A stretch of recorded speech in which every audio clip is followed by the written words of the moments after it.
तो इससे शादी करना चाह रही है और तेरे को ये भाव भी नहीं दे रहा। मेरे तो समझ ही नहीं आ रहा कि चल क्या रहा है आखिर। 2 मिनट रुक जा यार, तेरे को सब समझ में आ जाएगा। लेकिन ये तो यहाँ से चला गया ना, मुझे ये भी नहीं पता ये रहता कहाँ है। अरे अंकिता, ये देख वहाँ पे एक और मजदूर बैठा हुआ है।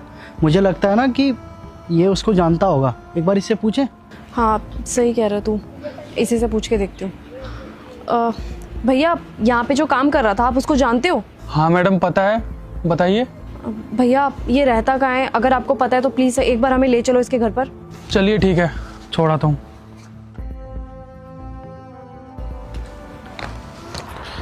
देखिए यहाँ से बाएं मुड़ के ना उनका घर है। मुझे थोड़ा काम है तो मैं वहाँ जा रहा हूँ, आप लोग जाके मिल लीजिए उनसे। इसी साइड बताया था ना? अरे वो तो रहा।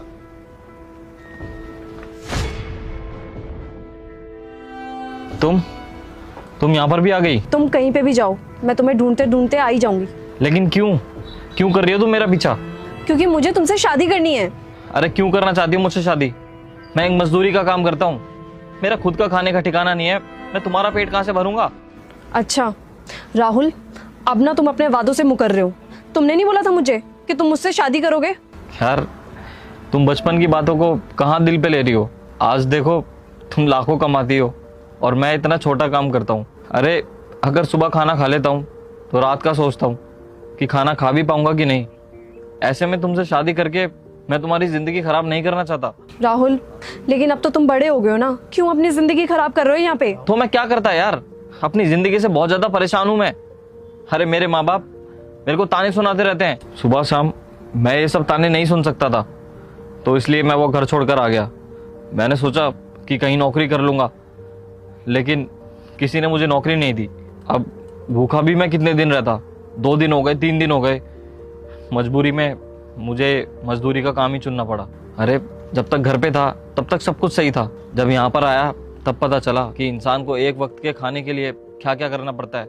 अब कुछ भी कर रहा हूँ, कम से कम 2 वक्त का खाना तो निकाल ही लेता हूँ ना। राहुल घर पर तुम्हारे माँ बाप भी हैं जो कि तुम्हारा इंतजार कर रहे हैं, तुम उनकी जिंदगी भी खराब कर रहे हो। तुम तो बड़े धोखेबाज निकले। एक तो तुमने अपने माँ बाप को भी धोखा दिया और मुझे भी धोखा दे रहे हो। ऐसा कौन करता है यार? राहुल इतने टाइम से मैं तुमको ढूंढ रही थी। चलो जो हुआ सो हुआ, लेकिन अब तुम्हें मेरे साथ घर चलना पड़ेगा। चलो घर चलो। मुझे कहीं नहीं जाना। अरे 2-4 दिन वो लोग सही रहेंगे, फिर उसके बाद वही ताना मारना शुरू कर देंगे। आज मुझे पता चला कि पढ़ाई की कितनी अहमियत होती है, और मैं अपने माँ बाप को ना कभी नहीं समझा सकता। मैं उनकी नज़रों में नालायक हूँ, था और हमेशा ही रहूँगा। ऐसा कुछ भी नहीं है राहुल, मैंने तुम्हारे मम्मी पापा से बात कर ली है।